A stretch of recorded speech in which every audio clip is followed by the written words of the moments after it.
In this video, I want to show you how to remove an old rusted O2 sensor.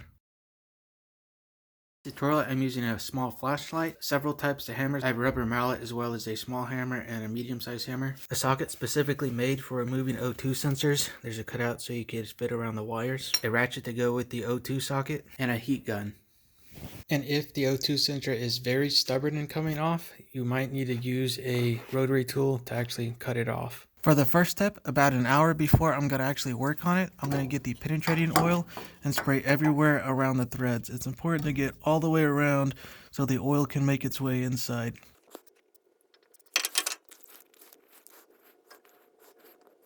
Once you've sprayed it, you don't need to do anything else. It should work its way inside the threads. You just have to wait. Okay, it's been about an hour.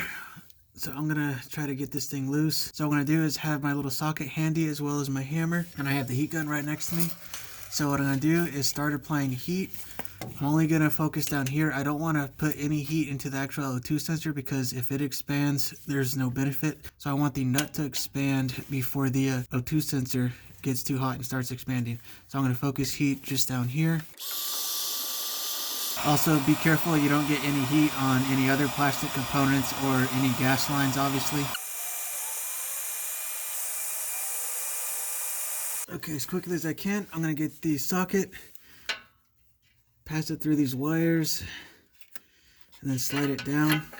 Make sure it is completely over the nut and fully seated. Next, I'm going to get the ratchet and fit it into the little square.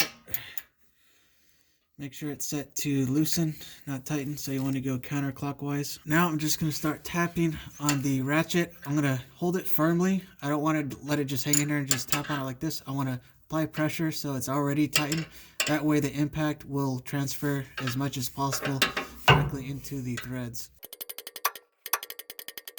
To make this easier, I put a long pipe over the ratchet. That way I can hit it lower and be applying a lot more torque. So now I'm going to tap on the extension bar. I'm hoping the camera is catching this. Okay, after tapping on it quite a few times, I'm going to go and try to break it. So I have my long breaker bar on it. And I'm just going to start applying force. If I see the socket start to split apart, I'm going to obviously back off and hit it some more. Hopefully this is enough to get it. Okay, I feel it splitting apart, so I'm going to hit it some more with the heat gun as well as the hammer.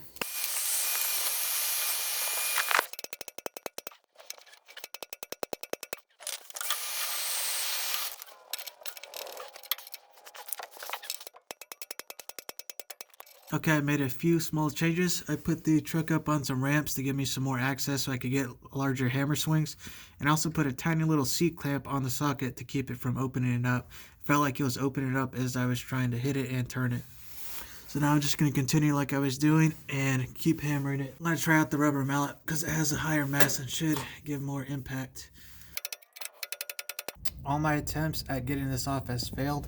So what I'm going to have to do is just cut the O2 sensor off right here and get an actual socket on it. I think if I do that, then I'll avoid the socket opening up since it'll be a closed socket.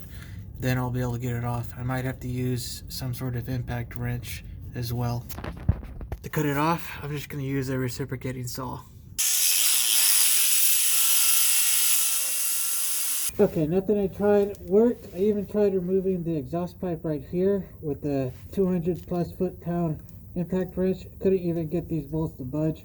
So what I ended up doing was putting my extension piece on my little Dremel tool and then actually cutting the O2 sensor off right here. This allowed me to put a normal socket on, so I could fit the 7/8 socket like this. Then I put my breaker bar over that like this. And then I put my extension bar on top of that, which extended all the way to the ground. So it was about 2 feet, and I hammered on that. And after about 10 blows with the heavy mallet, it finally broke loose. Now, it's so loose I could just turn it by hand and remove it. And here is the O2 sensor. Just a tiny bit of thread, but it was basically welded on throughout all the years, 10 years, and all this rust. But it finally was removed. Now I'm just going to get the new O2 sensor and put it back in. Alright, just got the new O2 sensor delivered out the door. So I've already checked to make sure that it's the same connector, it's the correct part and everything, and it'll work.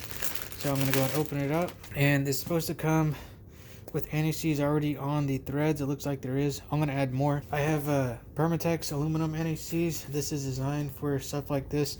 This is rated for -65 all the way to 1600 degrees. So I know this will stay on the threads and won't heat and just ooze out of the threads. I'm gonna make sure and mix it up because the oil likes to separate from it. I'm just gonna add some additional anti-seize. That way, next time you need to take this off, cross your fingers you don't have to, this will come off much easier. To make sure this doesn't affect the performance of the O2 sensor, I'm going to wipe away any that might have gone on the side of it. So this little bit right here, I'm just going to wipe away. Alright, I'm back underneath the truck. I have my wrench with the actual O2 socket again, since I don't need to apply so much torque to it. This will work this time. I have the O2 sensor.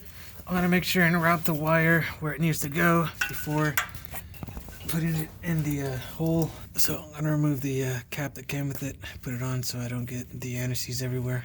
So just be very careful, stick it in, and then just start tightening it. I'm going to make sure and go back and forth to make sure the anti-seize gets really deep into the threads. Now I'm going to get the socket, pass it over the wires back here. Remember to set this to tighten.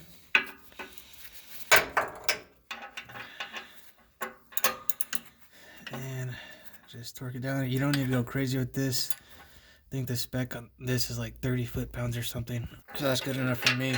That's hand tight. Now just plug in the connector. And that's all there is to it. You can see there's the installed O2 sensor and it's connected to the proper connector. And that is how to replace a very rusted on and old O2 sensor. Thanks for watching.